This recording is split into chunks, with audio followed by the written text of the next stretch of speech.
Hi అండి అందరికీ. ఈరోజైతే పాల ముంజల తయారీ విధానం అయితే చూద్దాం.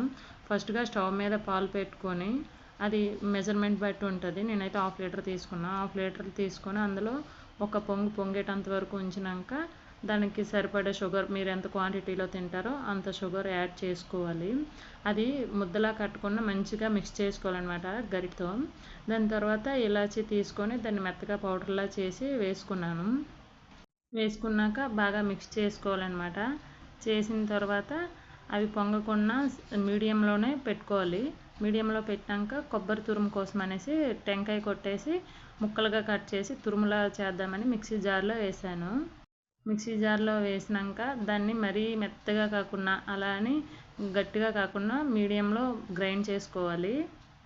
ఇలా గ్రైండ్ చేసినాక దాన్ని మరుగుతున్న పాలల్లోకి వేసేయాలి.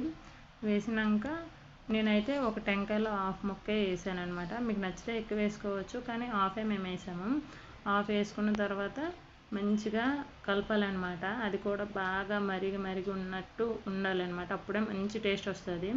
తర్వాత ఇలా పాలమింజల పౌడర్ అనమాట. నేను ఊర్లో నుంచే కొనుక్కొని తీసుకొచ్చింది ఇది చాలా టైమ్స్ వాష్ చేయాలన్నమాట. వాష్ చేసిన తర్వాత వాటర్ మొత్తం పైకి తేలిపోతూ ఉంటుంది. అడుగున ఇలా థిక్గా అయిపోతుంది అనమాట. అయిపోయినాక కొంచెం వాటర్ వేసుకొని ఇలా కలుపుకోవాలన్నమాట. కలుపుకున్నది మొత్తం వాటర్లో మిక్స్ అయిపోవాలి. చూడండి, ఇలా పైకి తీస్తే ఈ మెజర్మెంట్ రావాలన్నమాట. చేతికి అంటకుండా కిందకి జారేటట్టు, అంటే ఉండలు లేకుండా అయిపోవాలి. అలా ఉన్నట్లు మొత్తం టోటల్గా కలుపుకున్న తర్వాత చూడండి, పైకి ఎత్తితే ఎలా పడుతుందో అలా ఉండాలన్నమాట.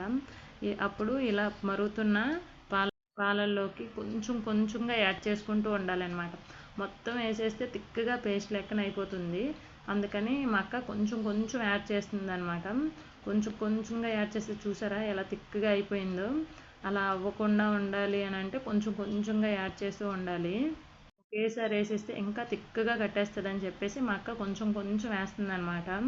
వేస్తే చూడండి, అది కలుపుతూ ఉంటే ఎలా అవుతుందో ఇంకా గట్టిగా అయిపోతుంది అనమాట దగ్గరగా. దాన్ని అలా స్మాష్ చేస్తూనే ఉండాలి. షుగర్ సరిపోయిందా లేదని చెప్పి చూస్తుంది అక్క. సరిపోయిందని చెప్పేసి చూస్తున్నాం అనమాట. చూసినాక అలా స్మాష్ చేస్తూ ఉంటే హ్యాండ్స్ అయితే కొంచెం నొప్పి పెడతాయి, కానీ మంచి టేస్ట్ వస్తుంది. ఒకసారి మీరు ట్రై చేసి చూడండి ఎప్పుడైనా. ఇలా చేసినాక బాగా స్మాష్ చేయాలి. అయితే కొంచెం షుగర్ చాలదేమో అని చెప్పేసి మరి కొంచెం యాడ్ చేసింది అక్క. యాడ్ చేసి ఇలా స్మాష్ చేస్తూనే ఉందన్నమాట. దాన్ని గట్టిగా ఎంత స్మాష్ చేస్తే అంత టేస్ట్ వస్తుంది అనమాట ఈ పాలముంజలు అనేది. అలాగని చెప్పేసి బాగా స్మాష్ చేసిన తర్వాత ఒక క్లాత్ తీసుకొని అది వాష్ చేయాలి. ఉతికిన తర్వాత కొంచెం తడిగుడ్డ అనేసి వాటర్ ముంచేసిన తర్వాత చిన్న లెక్క గరిటెలతోనే ఇలా పెట్టేయాలన్నమాట. తడి క్లాత్ పైన అలా పెట్టేసినాక చల్లారినాక బాక్స్లో పెట్టి స్టోర్ చేసుకుంటే 2 days ఉంటుంది. చాలా బాగుంది. టేస్ట్ అయితే ఎక్సలెంట్గా ఉంటుంది. ఒకసారి ట్రై చేయండి. అంతే ఈ వీడియో. బాయ్.